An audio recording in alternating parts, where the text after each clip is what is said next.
मी पुंजाराम नागरे, मुक्काम पोस्ट हिवरखेड, पूर्णा, तालुका सिंदखेड राजा, जिल्हा बुलढाणा। माझ्या मिसेसला 1 वर्षापासून घशाचा त्रास होता। आम्ही बरेचसे हॉस्पिटल पाहिले पण कुठेही निदान नाही झालं। आमचं पूर्ण तब्बल 1 वर्ष गेलं निदान होण्यात। खूप डॉक्टर लोकांचा सल्ला घेतला। जोपर्यंत गोळ्या औषधी चालू होते तोपर्यंतच फरक होता। त्याच्यानंतर 1 वर्षानंतर आम्हाला आमच्या एका नातेवाईकानं भक्त सरांचा रेफरन्स दिला किंवा तुम्ही एक वेळेस अशा ठिकाणी जालन्याला जा, असे कान नाक घशाचे तज्ज्ञ डॉक्टर आहे, त्यांना तुम्ही भेटा।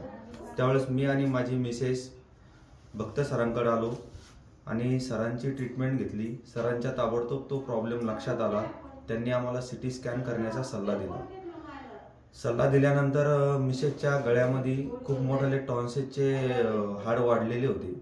असं सरांच्या निदर्शनात आल्यावर त्यांनी आम्हाला ऑपरेशनचा सल्ला दिला। ऑपरेशनचा सल्ला दिल्यावर आम्ही तात्काळ 8 दिवसात तो निर्णय घेतला।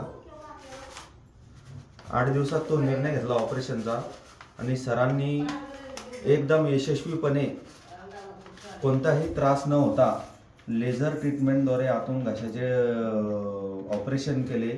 आज ऑपरेशन होऊन 15 दिवस कंप्लीट झाले आणि पूर्ण टाचे वगैरे जे बी असेल समजा आतमध्ये इन्फेक्शन नाही कोणत्याही प्रकारचं, पूर्ण एकदम कोरडं निघलं आणि सरांची ट्रीटमेंट म्हणजे एकदम आनंदी होऊन जाण्यासारखं सरांचं काम आहे। संपूर्ण सगळ्या गोष्टीचं निदान आहे। बाकी लोकांसारखं इथं काहीच नाही आहे। जे लोक म्हणते की बाबा डॉक्टरांचा जो व्यवसाय आहे नुसते पैसे लुबाडणं, अशातला हा कोणताही प्रकार नाही।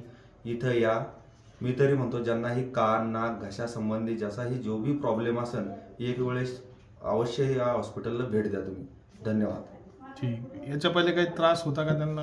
हो, घशाचा खूप त्रास होता त्यांना। 1 वर्षापासून आम्ही परेशान होतो। आमचे 1 लाखाच्या वरच पैसे खर्च झाले याच्यात, पण कुठेही या गोष्टीचं निदान झालं नाही।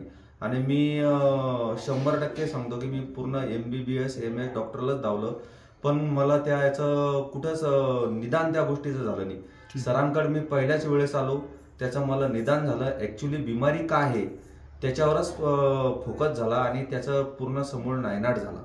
हे फार महत्त्वाचं आहे किंवा तुमची ॲक्च्युली काय कंडिशन आहे आणि तुम्ही कशावर ट्रीटमेंट करू राहिली। सामान्य माणसासाठी ही फार महत्त्वाची गोष्ट आहे। आम्हाला सरांकडे चांगलं मार्गदर्शन भेटलं। धन्यवाद। आणि याच्या पहिले म्हणजे ऑपरेशन झाल्यावर काही त्रास? बिलकुल नाही, काहीच नाही, त्रास नाही। आता काय पेशंट एकदम ठणठणीत आहे।